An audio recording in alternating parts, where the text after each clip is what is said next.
saya Nabila Nurul Iza dengan NIM 2019-776 ingin mempresentasikan mengenai tugas akhir manajemen strategi. Yang pertama ada environmental scanning, yaitu pemantauan, evaluasi, dan penyebaran informasi dari lingkungan eksternal dan internal kepada orang penting dalam perusahaan. Yang kedua ada strategi formulation, yaitu proses penyelidikan, analisis, dan pengambilan keputusan yang menyediakan kriteria bagi perusahaan untuk mencapai keunggulan. Lalu ada strategi implementation, yaitu proses di mana strategi dan kebijakan diterapkan melalui pengembangan.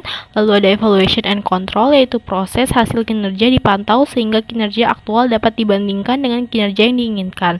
Lalu yang terakhir ada feedback, yaitu hasil dari 4 proses diperbaiki dan ditingkatkan.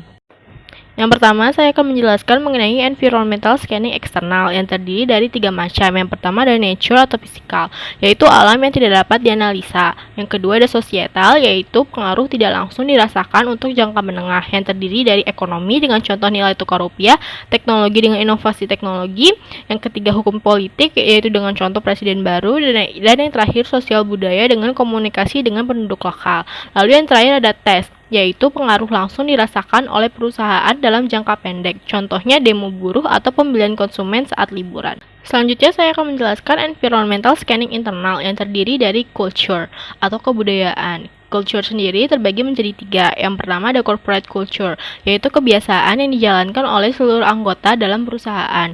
Yang kedua ada culture intensity, yaitu tingkat penerimaan corporate culture dalam proses bisnis. Lalu yang terakhir ada culture integration, yaitu sejauh mana unit di perusahaan mempunyai persepsi yang sama tentang corporate culture. Lalu yang kedua ada structure. Structure sendiri terbagi menjadi 3. Yang pertama ada simple structure, yaitu cocok untuk perusahaan kecil yang didominasi pengusaha dengan 1 atau 2 lini produk. Lalu yang kedua ada functional structure, yaitu cocok untuk perusahaan menengah dengan lini produk dalam satu industri terkait. Lalu yang terakhir ada divisional structure, cocok untuk perusahaan besar dengan banyak lini produk di beberapa industri. Lalu yang terakhir ada research, yaitu pendekatan yang digunakan untuk menganalisa segala yang berhubungan dengan research dan capabilities. Research sendiri ialah sumber daya dengan contoh gedung, peralatan maupun manusia.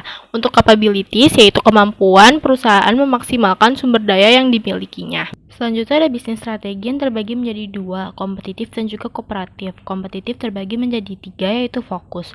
Fokus sendiri terbagi menjadi 2, yaitu fokus biaya, yaitu pasar yang dilayani sedikit, keunggulan bersaingnya rendah. Contohnya pulpen dan kertas. Lalu ada fokus diferensiasi, yaitu target pasar kecil tetapi keunggulan bersaingnya tinggi. Contohnya mobil sport. Lalu ada diferensiasi, yaitu menghasilkan produk berdasarkan target market luas dengan keunggulan bersaingnya tinggi. Contohnya mie instan Korea dengan mie instan biasa. Lalu ada cost leadership, yaitu pengendalian biaya ketat sehingga harga terjangkau dengan target market yang luas. Contohnya AirAsia dan Lion Air dengan harga tiket promo. Lalu ada kooperatif, yaitu bekerja sama dengan perusahaan lain untuk mendapatkan keunggulan bersaing yang terbagi menjadi 2. Yang pertama ada kolusi, yaitu kerjasama perusahaan dalam suatu industri untuk menaikkan harga. Lalu ada strategi alliance, yaitu kerjasama jangka panjang antara 2 atau lebih perusahaan untuk keuntungan ekonomi bersama, yang terbagi menjadi 4, yaitu joint venture, yaitu usaha bersama 2 atau lebih perusahaan dan mengalokasikan kepemilikan namun tetap mempertahankan identitas. Contohnya NICR, yaitu Nestle dan Indofood. Lalu ada konsortium, yaitu layanan bersama karena sumber daya dan capability terlalu mahal jika dikelola sendiri. Contohnya konsorsium BUMN mengadakan infrastruktur kereta api cepat Bandung. Lalu ada lisensi, yaitu pemberian izin produksi dan pemasaran dari pesaing yang lebih advance.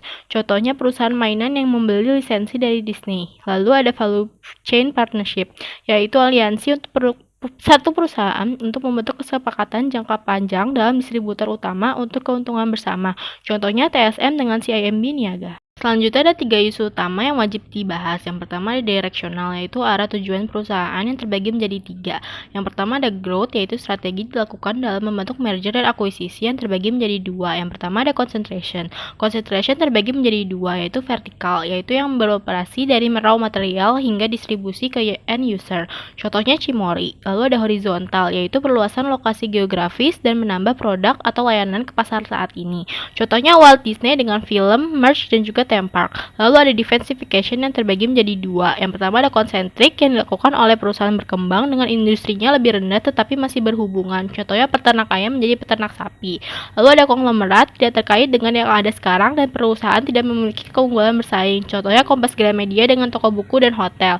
Lalu ada retrenchment, yaitu strategi yang diambil jika keunggulan bersaing rendah dan kinerja buruk. Terdapat turnaround, yaitu fokus untuk dapat tetap beroperasi dalam kondisi kritis, yaitu ada captive company, menyerahkan saham atau kepemilikan kepada satu stakeholder agar bisnis dapat tetap berjalan. Lalu ada sell out dan divestment, yaitu menjual bisnis unit dengan kinerja rendah. Lalu ada bangkrut, menyerahkan ke pengadilan untuk memenuhi kewajiban pada stakeholder. Lalu ada liquidation, yaitu menutup. Lalu ada parenting. Parenting terbagi menjadi dua. Yang pertama ada horizontal, membangun sinergi antar unit bisnis untuk meningkatkan keunggulan bersaing. Lalu ada multi-point, memperlambat hyper competitive market. Lalu ada portfolio analisis, yaitu melihat unit bisnis mana yang membawa keuntungan bagi perusahaan yang terbagi menjadi 4. Yang pertama ada question mark, yaitu market share kecil tetapi market growth tinggi. Lalu ada start, market share dan market growth tinggi. Lalu ada cash cow, market share tinggi tetapi market growth rendah. Lalu ada dog, market share dan market growth rendah. Selanjutnya ada marketing strategi yang terbagi menjadi dua. Yang pertama ada market development, yaitu memperkenalkan produk yang ada untuk pasar yang baru. Contohnya PT Carrefour membuka gerai retail baru. Lalu ada product development, yaitu menaikkan penjualan dengan memperbaiki produk yang ada. Contohnya Listerine dengan membuat varian baru, yaitu siwak. Lalu ada distribusi. Distribusi terbagi menjadi dua. Yang pertama ada push, yaitu menyediakan produk. Contohnya showroom dan pameran. Lalu ada pull, yaitu konsumen yang harus mencari produk. Contohnya pre-order. Lalu ada pricing. Pricing terbagi menjadi tiga. Yang pertama penetration, yaitu menjual dalam harga yang lebih rendah. Lalu ada scheme, menjual dengan harga yang lebih tinggi. Dan juga terdapat dynamic, menjual sesuai dengan demand segment market. Financial strategi yang berhubungan dengan strategi pembiayaan. Lalu ada R&D strategi yang berhubungan dengan inovasi produk dan bagaimana perusahaan mengakses teknologi, yang terbagi menjadi tiga. Yang pertama ada teknologi leader, contohnya Gojek. Lalu ada teknologi follower, contohnya Airbuds yang dikeluarkan oleh banyak merek yang diawali oleh Apple. Lalu ada open innovation, contohnya Samsung dengan state art. Lalu ada operating strategi, yaitu bagaimana perusahaan mengelola proses bisnis yang terdiri dari yang pertama ada continuous improvement, yaitu perbaikan terus-menerus. Lalu ada mass customization, yaitu mengharuskan melakukan konfigurasi ulang. Lalu ada connected line flow, yaitu terdapat komponen yang distandarisasi. Lalu ada job shop, produksi yang menggunakan tenaga kerja terampil. Lalu ada flexible manufacturing, yaitu menghasilkan banyak barang dengan produksi massal. Lalu ada purchasing strategi, yaitu bagaimana perusahaan mendapatkan raw materials dengan macam yang pertama ada multiple, yaitu membeli dari beberapa supplier. Lalu ada sole, yaitu membeli pada satu supplier. Lalu ada paralel, yaitu supplier yang sama tetapi dengan bagian yang berbeda. Lalu ada logistik strategi, yaitu bagaimana flow produk ke dalam dan keluar perusahaan dengan tiga macam. Yang pertama ada centralisasi, yaitu dimiliki oleh sendiri. Lalu ada outsourcing, diberikan kepada pihak lain, yaitu internet, tidak memiliki gudang dan hanya mengandalkan internet. Lalu ada HRM strategi, yaitu berkaitan dengan pengelolaan SDM yang mampu mengatur sendiri tim mereka.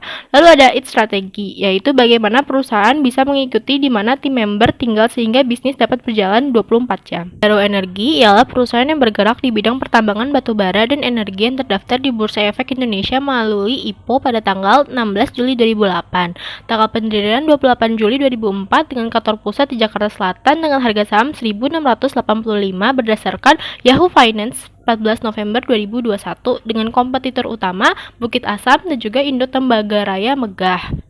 Untuk mengukur SWOT PT Adaro, kami menggunakan tabel EVAS dan juga IFAS.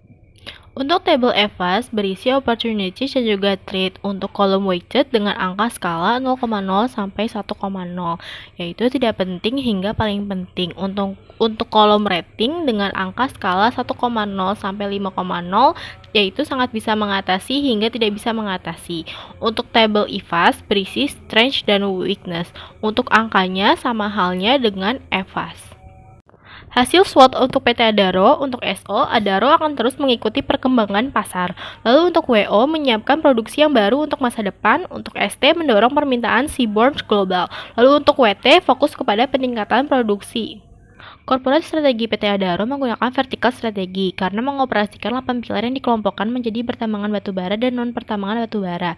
Dalam setiap pilar, anak perusahaan Adaro bekerja sebagai pusat laba yang tertulis pada Annual Report halaman 99. Untuk bisnis strategi, kompetitif strategi, PT Adaro menggunakan cost leadership karena memiliki anak perusahaan yang berperan pemasokan batubara. Untuk kolaboratif strategi menggunakan perjanjian MOU antara PT Adaro dan juga Pertamina, berisi tentang program untuk mengembangkan energi alternatif dengan bahan baku yang banyak terdapat di Indonesia dan untuk mengurangi impor LPG. Dan terima kasih.